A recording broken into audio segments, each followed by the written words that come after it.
know, like, what goes on in Obi's mind. Like, what is his, like, how does he structure the deepest dark? Like, I feel like your hard drive is like your the recesses of your soul, you know? Yeah, definitely.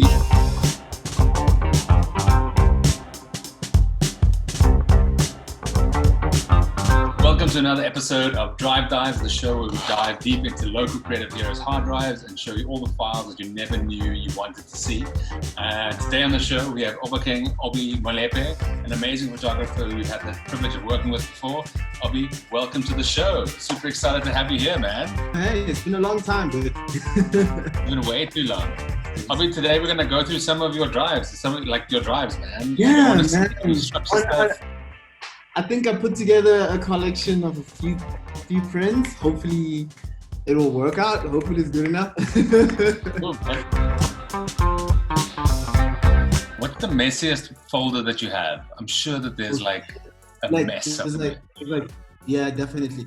You see, every single time I add new work, I just add an old folder, and it just keeps going deeper and deeper and deeper, and it's like Yeah. So this side I have some portraits. So I normally do portraits of work, like it's like home stuff, stuff that I hardly release even on social media. It's like my private collection of work, Nice. I like to keep some work for myself. I don't always release all the work. You've got Miss South Africa. Show us the stuff that you never wanted to show someone. Like these were taken after we arrived in Mauritius. She needed some pictures to put up for the hotel for branding purposes. And so you like tagging along on the shoot. You were like the official photographer cruising with. Yeah. So we did a whole Miss SA shoot actually in Mauritius. Tell us, everyone has like that first project that they worked on that they feel is like they want to hide it from everyone basically. Do you still have it on this drive? Is it still there? Like, or do you keep it in a cold storage in the fridge or something like that? You have it here. You showed us. These are like my first prints, sort of. Oh, wow. Like stuff that has never been released. How did this project come about? So the first one was just me basically capturing the people who lived under the bridge from where I lived. So I used to live in Maboneng on 32 N Street. And there were these guys who used to live under the bridge. As you can see on the first image, this bridge here is where I used to live.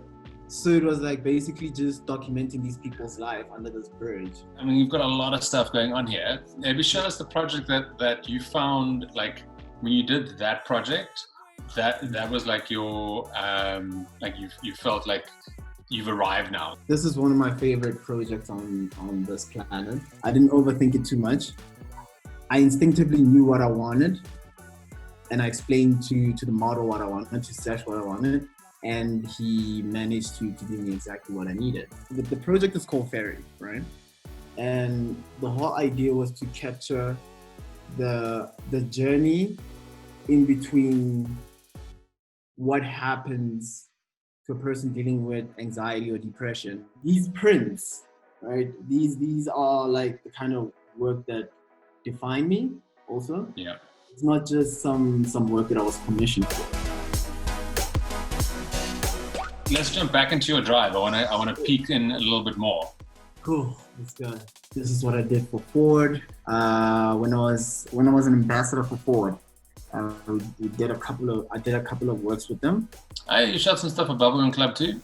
Yeah, Bubblegum Club. This was for this is Geica. Oh, nice. These are one of my favorites. I haven't released these two. I don't think I'm gonna drop these on social media. Let's bounce around again. Like, show me some of the portraits folder. Oh yeah, this is one of my favorites. Now Serati. I've never released these ones too. Okay. They're like my little private collection also.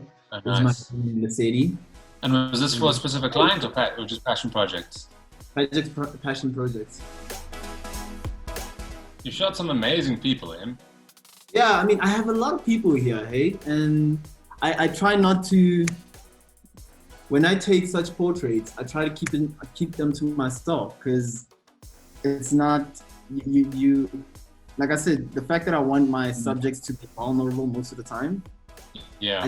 I don't like to release that kind of work. Next one. Next I'm digging one, this. I'm digging this. capturing the pansolas. You know, I did this for Label magazine a couple of years ago. Still one of my favorite portraits. And then this is Warren Masimula. I did a couple of portraits of him like a couple of years ago. We were chilling in my apartment. And then we started playing African jazz, like some African jazz. Next thing you know, Warren was like dancing and acting and stuff. Dude, last one. This is the last one. It's not anything crazy. This picture, the reason why it's important to me is because of it captures the beauty that I see in my community as a documentary photographer. I feel like every documentary photographer is so quick to shoot people and what people are doing, but they never appreciate the environment for what it is. So I have a whole series of like work where I shoot like Black people homes, Kasi homes, how they look like and all that. And this is basically part of it. Okay, so wrapping up, Obi, you are 25 years old. I didn't realize you were that young. It's Corona lockdown at the moment. People are stuck at home. What is your advice to other creatives that are stuck in lockdown and struggling to get work out, or feeling anxious about the future, feeling depressed? What can you give? What advice would you give them? This is literally a time where the world has stopped, and for me, that is a fact. Is that the world has literally stopped. You get a chance to like just no deadlines most of the time for most of us bosses. No deadlines. There's nothing to do. So take the time to be with yourself. I think that's what I would advise.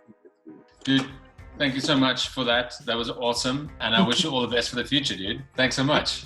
And thank you for having me as usual.